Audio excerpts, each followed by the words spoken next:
तो hello students, welcome to our channel. इस channel पे आप लोगों को स्टेनो की क्लास करवाई जाती है। इसके पहले भी मैंने स्टेनो की फर्स्ट क्लास इस चैनल पे अपलोड कर रखी है।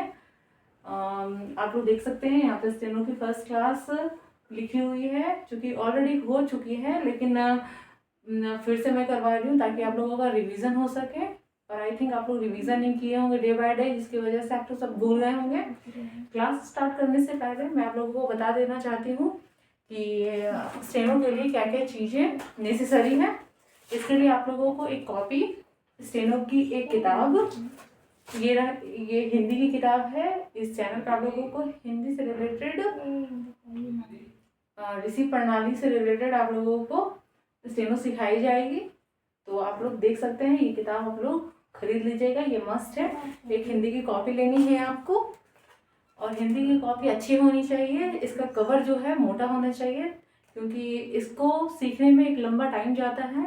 और अगर आप कॉपी अच्छा खरीदेंगे नहीं, तो अगर बीच में ही कॉपी फट जाएगा तो फिर आप लोगों को बाद में रिवीजन करने में प्रॉब्लम होगा। दैट्स वाई आप लोगों को अच्छी कंपनी की अच्छी सी कॉपी लेनी है, जिसकी पेज ना ज़्यादा सॉफ्ट मतलब चिकनी होनी चाहिए, ना ही ज़्यादा रफ होनी चाहिए। और इसके साथ ही आप लोगों को एक पेंसिल लेना है, एक शॉर्पनर लेना है और एक इरेजर लेना है। ये 3 चीज़ें रखनी है अपने साथ। पेंसिल से ही आप लोगों को लिखना शुरू करना है, पेन नहीं लेना है, पेंसिल से ही इसे लिखना है, ताकि आप लोगों का प्रैक्टिस अच्छे से हो सके। तो ये सारी चीज़ें हैं जो है आप लोगों को खरीदनी है। जब भी आप क्लास करने बैठे, आपको इन सारी चीज़ों को अपने साथ रखना है, ताकि आप यहाँ देखने के साथ साथ आप अपने बुक में भी देख करके अच्छे से उसे पढ़ सके। यहाँ पे क्लास में आप लोगों को पढ़ाया जाएगा थ्योरी बेसिस पे। आप लोगों को बुक में सब कुछ लिखा रहता है, उसे पढ़ना है, और यहाँ तो ऑलरेडी सब कुछ बताया ही जाएगा। तो स्टेनो की फर्स्ट क्लास में मैंने आप लोगों को सबसे पहले हिंदी वर्णमाला के बारे में बताया था। वैसे तो हिंदी वर्णमाला से ही मतलब कि स्टेनो सीखा जाता है, क्योंकि का खा गा खा जब तक नहीं कंप्लीट होगा स्टूडेंट्स का, तो वे स्टेनो में इसे नहीं कर पाएंगे। तो इसके लिए हिंदी वर्णमाला सबसे इम्पॉर्टेंट थिंग है। बहुत सारे स्टूडेंट्स बचपन में ही, इनफैक्ट हम सभी बचपन में काका काका तो सीखे रहते हैं, हिंदी वर्णमाला को सीखे रहते हैं, लेकिन हमें नहीं पता रहता है कि अगर हम मतलब आगे चल करके हमें ये काम देगा। तो बहुत सारे बच्चे इसे भूल भी गए होंगे। तो इसलिए मैं फर्स्ट क्लास में हिंदी वर्णमाला को ही कंप्लीट करवाऊंगी। इसे आप लोग अच्छे से पढ़ लीजिएगा, इसे रिवीजन करने की जरूरत नहीं है। इसे बस एक दिन अच्छे से टाइम दे करके इसको कंप्लीट कर लीजिएगा। हिंदी वर्णमाला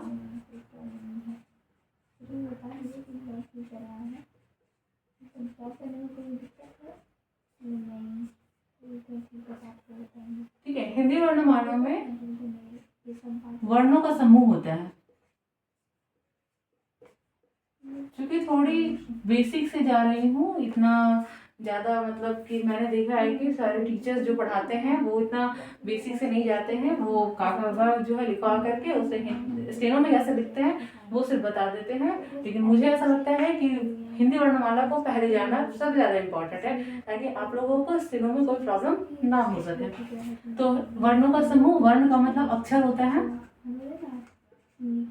ठीक है। और आप लोगों को पता होगा कि 2 या 2 से अधिक अक्षर मिलकर के ही शब्द बनते हैं, फिर शब्द से सेंटेंस बनता है। तो हिंदी वर्णमाला में 2 तरह के वर्ण होते हैं, ठीक है। एक होता है आपका स्वर वर्ण, और दूसरा होता है आपका व्यंजन वर्ण। स्वर वर्ण में जो है मूल स्वर, अगर बात की जाए तो मूल स्वर आपका 11 होता है। इसकी संख्या मूल स्वर की 11 होती है, जिसमें आ में आकर आ, हर्षई, दीर्घई, हर्षऊ, दीर्घऊ, री, ए, आय, ओ, आओ। इन सभी को प्रोनाउंस कैसे करते हैं वो भी मैं बताऊंगी, क्योंकि प्रोनाउंस करने में भी बहुत सारे बच्चों को दिक्कत होता है। तो प्रोनाउंस करना इज वेरी इंपॉर्टेंट। इसे अंग कहते हैं, अनुस्वार। लेकिन ये इसमें नहीं होगा क्योंकि ये 11 है, इसे मैं अलग से बताऊंगी। 1 2 3 4 5 6 7 8 9 10 11, 11 हो गया। और इसके बाद जो 2 होता है अंग और आ, उसे हम अयोग वहां में रखते हैं।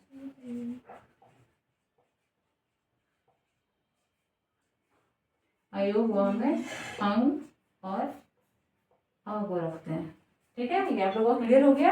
इससे रिलेटेड मात्राएं भी होती है जो मैं आने वाले क्लासेस में बता दूंगी। अभी आप लोग इतना कंप्लीट करें, इतना याद रखें।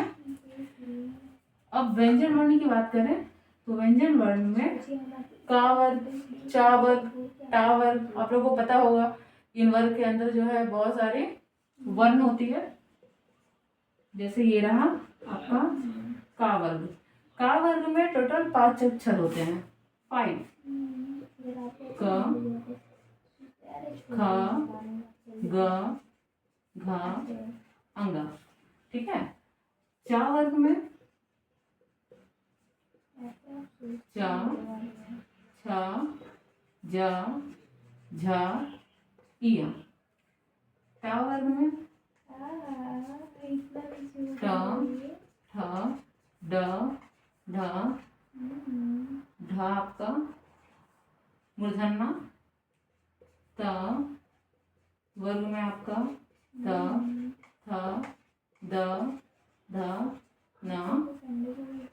पा वर्ग में प, प, ब, भ, म। आप लोग यहाँ देख सकते हैं कि ये सारे सभी वर्ग में 5-5 अक्षर होते हैं।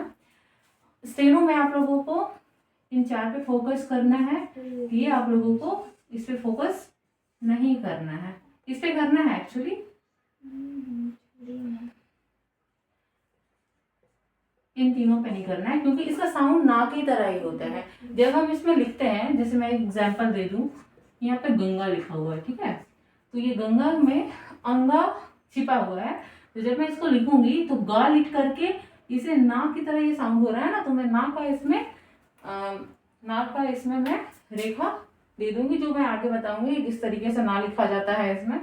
ठीक है, इसलिए इन तीनों पे आप लोगों को ध्यान नहीं देना है। और उसके बाद जो है आपका अंतस्थ व्यंजन होता है। अंतस्थ व्यंजन जिसमें 4 अक्षर होते हैं, या, रा, ला, वा। ठीक है, या, रा, ला, वा। फिर होता है आपका उसमें व्यंजन होता है जिसमें तालव्य, मूर्धन्य, दंसा, हाँ। ठीक है, इसके बाद आपका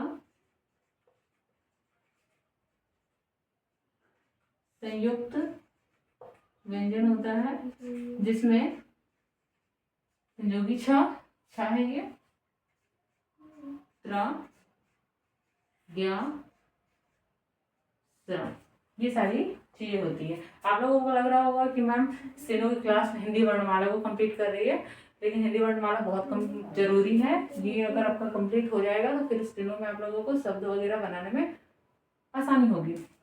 तो आप लोग देख सकते हैं इन सभी को आपको अच्छे से टाइम दे करके एक दिन में ही इसे कंप्लीट करना है। आप डेली से रिवीजन करके अपना टाइम वेस्ट ना करें, इसको अच्छी तरीके से याद कर लें। और मैं यहाँ पे आप लोगों को बता देना चाहती हूँ कि क्यों आप लोगों के लिए हिंदी वर्णमाला इम्पॉर्टेंट है। इसके बहुत सारे जो है पॉइंट्स हैं। जैसे ये संयोगी छा आप लोग देख रहे हैं, त्रा, ज्ञा, सरा, ये सारे जो अक्षर है ये संयुक्त व्यंजन। संयुक्त का मतलब होता है जो किसी न किसी अक्षर के जोड़ से बने हुए हैं, यानी कि ये सब जो है 2-2 अक्षरों के जोड़ से बने हुए हैं। जैसे मैं एग्जांपल ले लेती हूँ संयोगी छागो, तो ये क प्लस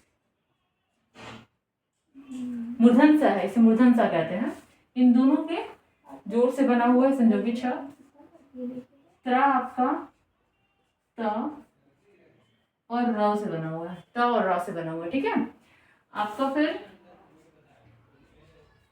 ज्ञा भी इसी तरीके से है और स्रा भी है। ठीक है, ज्ञा आपका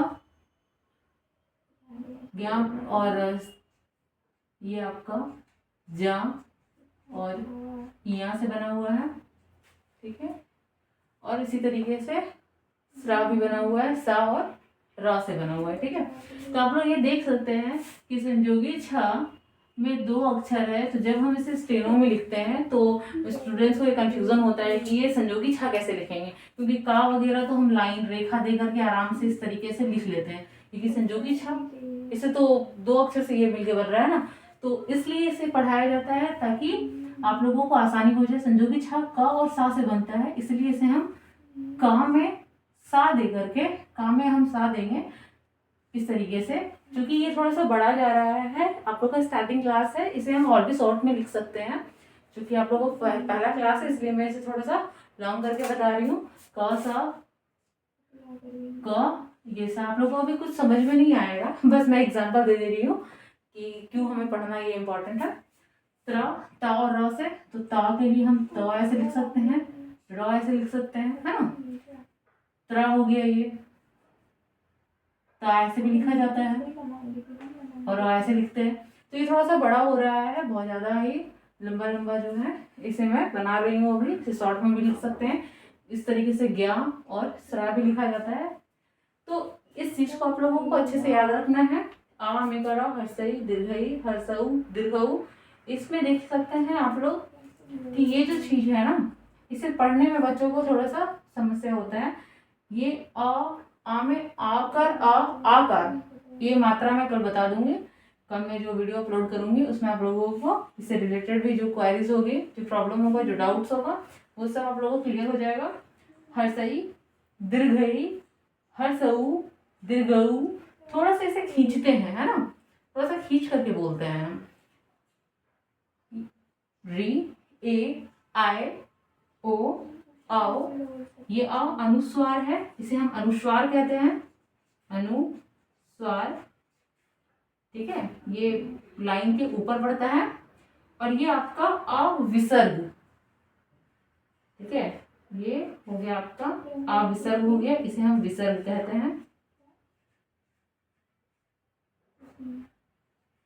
इसे हम डबल डॉट से इस तरीके से लिखते हैं, ठीक है।